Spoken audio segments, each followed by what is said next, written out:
Hi everyone, welcome back to my channel. तो आज हम लोग करने वाले हैं second part of our journal entry और सेकंड पार्ट हमारा है recording of the banking transactions. Right, हम लोग बैंकिंग ट्रांजैक्शंस पढ़ने वाले हैं। पिछले लेक्चर में हमने डिस्काउंट का किया था और इस लेक्चर में हम लोग बिजनेस ट्रांजैक्शंस यानी कि बैंकिंग की ट्रांजैक्शंस करने वाले हैं। ऑलराइट, तो सबसे पहले देखते हैं क्या है when cash is deposited in our bank. तो जब हम लोग कैश डिपॉजिट कराते हैं हमारे बैंक में तो उस टाइम पे क्या जर्नल एंट्री होनी चाहिए। So the journal entry is bank account debit to cash account. अब जस्ट एक बार सोचो, बैंक का क्या है हमारा, bank is our personal account, ठीक है, and that is what debit the receiver, credit the giver, right. So here bank is what, receiver है, बैंक में कैश जा रहा है, सो वो रिसीवर हुआ, उसको डेबिट किया। Cash is a real account, debit what comes in, credit what goes out, so cash जा रहा है, so उसको आप क्या करोगे, क्रेडिट करोगे, राइट। सेकंड देखते हैं when cash is withdrawn from bank। so when cash जब हम लोग कैश बैंक में से निकालते हैं तब हम एंट्री करेंगे उसका वाइस वर्सा, यानी कि cash account debit to bank account, because cash is coming, so it is debit what comes in, credit what goes out, so cash आ रहा है तो उसको क्या करना पड़ेगा, डेबिट करना पड़ेगा, राइट। थर्ड देखते हैं when checks drafts received from customers are deposited in bank on that particular same day, उसी दिन, तो उसकी जर्नल एंट्री होगी bank account debit to customers personal account. कि इसका मतलब है कि एक कस्टमर ने हमें हमारा चेक दिया, ठीक है, और उसी चेक को हमने उसी दिन बैंक में जाके डिपॉजिट करा दिया, तो जर्नल एंट्री क्या होगी, तो जर्नल एंट्री होगी bank account debit, because bank is the receiver, bank को पैसा मिल रहा है, राइट, या चेक हम डिपॉजिट करने जा रहे हैं, one and the same thing, ठीक है। सो बैंक अकाउंट डेबिट, बट यहाँ पे कैश की जगह आप उस कस्टमर के पर्सनल अकाउंट को डेबिट क्रेडिट करोगे। क्यों? क्योंकि जब आपने कस्टमर का पर्सनल अकाउंट डेबिट किया होगा पहले, अब उसको आपको बैलेंस ऑफ करने के लिए, उसको राइट ऑफ करने के लिए आप उसको क्या करना पड़ेगा, क्रेडिट करना पड़ेगा। एंड मोर ओवर आप कैश नहीं जमा करने जा रहे हो, आप वो चेक जमा करने जा रहे हो जो किसी के खाते हमने डेबिट किया था, right. So I hope you understood this. Okay, अब हम नेक्स्ट देखते हैं fourth point, when cheques drafts received from customers not deposited in the bank on same day. पहले हमने किया था कि चेक्स और ड्राफ्ट जो है हमें रिसीव हो जाता है एंड हम लोग उसी दिन जाके बैंक में डिपॉजिट कराए आते हैं, लेकिन अब हम लोग कह रहे हैं कि we are not depositing it on the same day, तब क्या एंट्री करोगे। तो if not depositing on the same day, तो यानी कि बैंक अकाउंट तो नहीं आना चाहिए जब आप बैंक के पास जा ही नहीं रहे हो जमा करने के लिए, लेकिन उस दिन एंट्री तो करोगे क्योंकि आपके पास चेक रिसीव हुआ है। क्या एंट्री करनी चाहिए, बैंक अकाउंट नहीं आना चाहिए, तो बैंक की जगह हम लोग चेक इन हैंड अकाउंट को क्या कर देते हैं, डेबिट कर देते हैं, और क्रेडिट तो उसी कस्टमर के पर्सनल अकाउंट को कर देते हैं। अगर हम लोग लिखते हैं when cheques drafts received from customers deposited on bank on same day, हम क्या करते हैं, bank to customers personal account, right. लेकिन अब बैंक को कोई रोल ही नहीं है यहाँ पे, तो हम लोग बैंक को क्यों घसीट के लेके आएंगे, राइट। सो यहाँ पे चेक इन हैंड आएगा, so this is a star marker, please remember this, okay. Now next one is on the date when the above check is deposited in bank। अब हम लोग उस दिन नहीं डिपॉजिट करके आए जिस दिन मिला हमें चेक, लेकिन हम अगले 2 दिन बाद, 3 दिन बाद, 4 दिन बाद, whatever be the date, उस दिन जाके हम लोग बैंक में डिपॉजिट करके आए हैं, तो उस दिन क्या जर्नल एंट्री होनी चाहिए। अब ऑफ कोर्स बैंक की अकाउंट आना चाहिए कि नहीं आना चाहिए, वाई, बिकॉज अब हम लोग बैंक को इन्वॉल्व कर रहे हैं। So bank account should be debited because debit the receiver, credit the giver, so debit क्या होगा, bank, because it's a receiver. And to cheque in hand क्यों क्रेडिट कर रहे हो, बिकॉज जब हमने चेक लिया था उस टाइम पे हम लोग डेबिट कर रहे हैं चेक इन हैंड, अब उस चेक इन हैंड का खाता खत्म करने के लिए उसको क्रेडिट भी तो करना पड़ेगा, राइट। सो इसलिए यहाँ पे इसको क्या कर रहे हैं, क्रेडिट भी कर रहे हैं। प्लीज इसको याद रखना, बट मैं लॉजिक भी आपको समझा रही हूँ, ठीक है। एनी डाउट आप मुझसे पूछ सकते हो।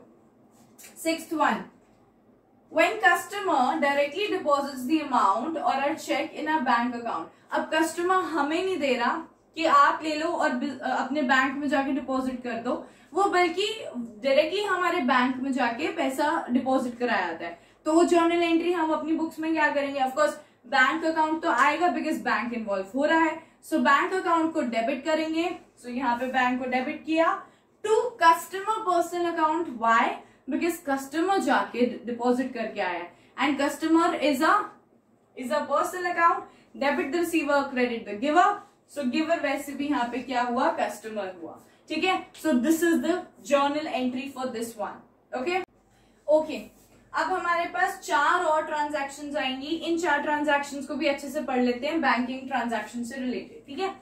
तो सबसे पहले कहता है व्हेन एक्सपेंसेस आर मेड और paid, it could be even paid by issue of a cheque. आप एक्सपेंसेस पे कर रहे हो अपने चेक पे करके. सो चेक जा रहा है, राइट. चेक का मतलब आप टू चेक नहीं करोगे, टू बैंक, बिकॉज बैंक से चेक लोगे आप, right. So it is to bank and expenses क्या है, नॉमिनल अकाउंट है and debit all the expenses and losses. तो उसको क्या कर दिया हमने, डेबिट कर दिया.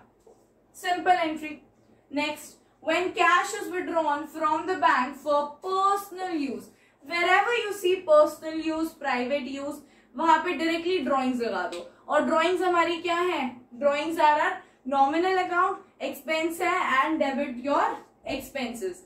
सो यहाँ पे ड्रॉइंग्स को आपने डेबिट कर दिया एंड आप बैंक से विड्रॉ कर रहे हो, सो टू बैंक अकाउंट आएगा.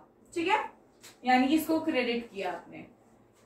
Okay. Now when interest is charged by bank, जब इंटरेस्ट चार्ज कर रहा है बैंक, तो यानी कि आपसे इंटरेस्ट चार्ज करेगा बैंक. तो interest is an expense over here, so that becomes nominal account and to, अब आपको डेबिट करना पड़ेगा.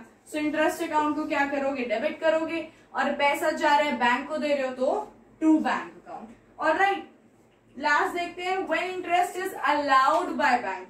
जब इंटरेस्ट अलाउ करता है बैंक, यानी कि बैंक हमें इंटरेस्ट दे रहा है, तो इंटरेस्ट जब बैंक हमें देगा तो that becomes our income and income बनेगा तो उसको क्रेडिट करना पड़ेगा. So here it is to interest received. और बैंक दे रहा है तो बैंक अकाउंट को डेबिट करना पड़ेगा.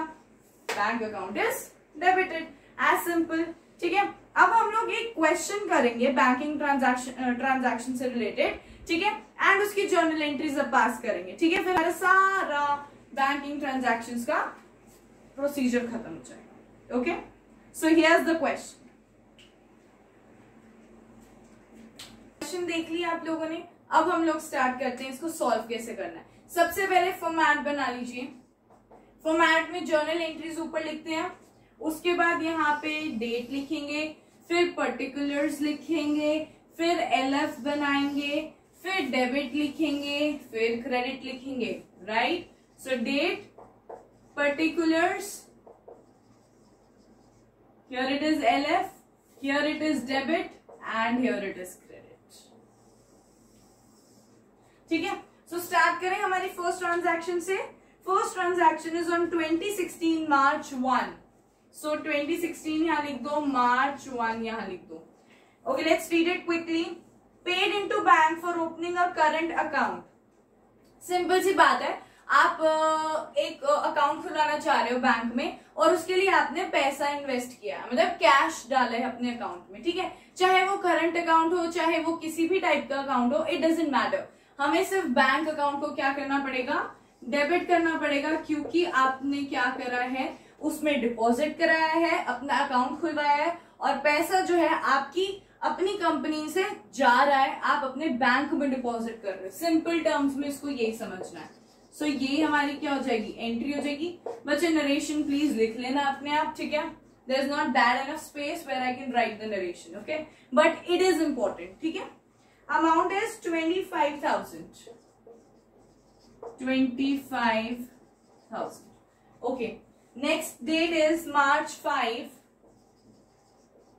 March 5 को कह रहे goods purchase and payment made by cheque 10,000. आपने गुड्स परचेज किया, यानी कि परचेजेस टू कैश करते आए थे, लेकिन वो कह रहे पेमेंट मेड थ्रू चेक, यानी कि टू बैंक आना चाहिए. वेर एवर चेक हो, जहां भी चेक लिखा हो वहां पे हमें बैंक को लेके आना है. ठीक है. So it is purchases to, मतलब हमारे पैसा हमारे ड्रॉर में से ना जाके हमारे बैंक में से गया. सिंपल टर्म्स में. ठीक है. नरेशन लिख देना प्लीज. यहां पे आ जाएगा 10,000. Okay. Next is March 8. it says cash sales 40,000. Out of this amount 30,000 is deposited into bank. Cash sales हुई, so यानी कि cash account debit to sales कितनी 40,000. मैंने सिंपल एंट्री पास कर दी. लेकिन अगला कह रहा है out of this amount 30,000 is deposited into bank. अब इतने 40,000 में से 30,000 हमने बैंक में डिपॉजिट कर दिए. कर दो जी उसी दिन की, यहाँ नरेशन लिख देना, ठीक है. उसके बाद बैंक में आपने डिपॉजिट कर दिया, सो bank account debit to cash account कितना 30,000. क्या हमने कुछ गलती की? ऑफ कोर्स कोई गलती नहीं, एब्सोल्युटली करेक्ट. मैंने एक ही दिन की 2 बार ट्रांजैक्शंस कर दी, राइट. अगला है मार्च 10 को withdrawn for private use. Withdrawn for private users, drawings to bank, right? So let's do that. March 12 is drawings to bank 12,000, right? यहाँ पे लिख देना नरेशन. अगला है मार्च 15 की. मार्च 15 को कह रहा है withdrawn from bank. If you withdrawn from bank मतलब कि कैश आ रहा है, सो ऑब्वियसली कैश अकाउंट को क्या करोगे? डेबिट करोगे और बैंक को क्या करोगे? क्रेडिट करोगे. कितने अमाउंट से? The amount is 12,000. Sorry, the amount is 12,000. यहाँ पे 12,000 आएगा, यहाँ पे 4,000 का था. सॉरी, थोड़ा देखने में गलती हो जाती है. सो ये 4,000 की थी और ये है 12,000 की, राइट. एंड एक ट्रांजैक्शन हम लोग मिस कर रहे हैं मार्च 10 की, वो है विड्रॉन फॉर प्राइवेट यूज. अगर आप विड्रॉ कर रहे हो फॉर प्राइवेट यूज, सो आप लिखोगे ड्रॉइंग्स टू कैश. और अगर आप withdrawn from bank for private use कर रहे हो, so it is drawings to bank. I hope you understood.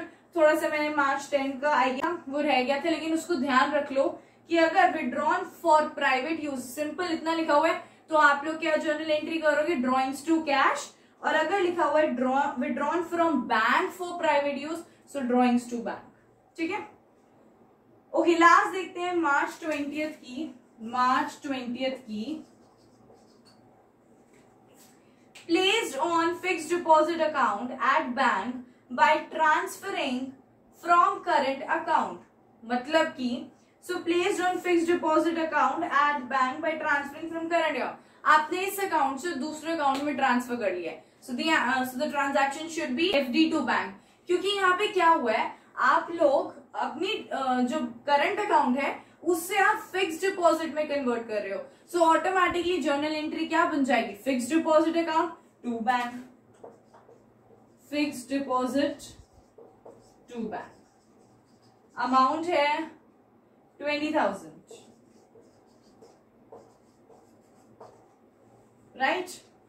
So I hope आपको ये क्वेश्चन समझ में आ गया. इसकी बैंकिंग ट्रांजैक्शंस भी समझ में आ गई होंगी. आपको जहां डाउट लगता है आप प्लीज मुझसे पूछ लीजिए. अगर आपको फास्ट लगता है तो आप मुझसे पूछ सकते हो, and I will try to answer your questions, right. So till then आप करते रहिए प्रैक्टिस, अपनी बुक में से कर लीजिए practice, and you know you will be good to go. Journal entries अपने आप चुटकियों में हो जाएगी, right. And yes, I will be coming up with more videos, more lectures on journal entries now. ठीक है, बट अब तक का रिवाइज करते जाओ, एंड कोई भी डाउट होता है वो तो आप आराम से मुझसे पूछ सकते हो. ठीक है. And if you like my video please उसको लाइक कर देना, शेयर कर देना अपने फ्रेंड्स रिलेटिव्स के साथ, एंड डू सब्सक्राइब.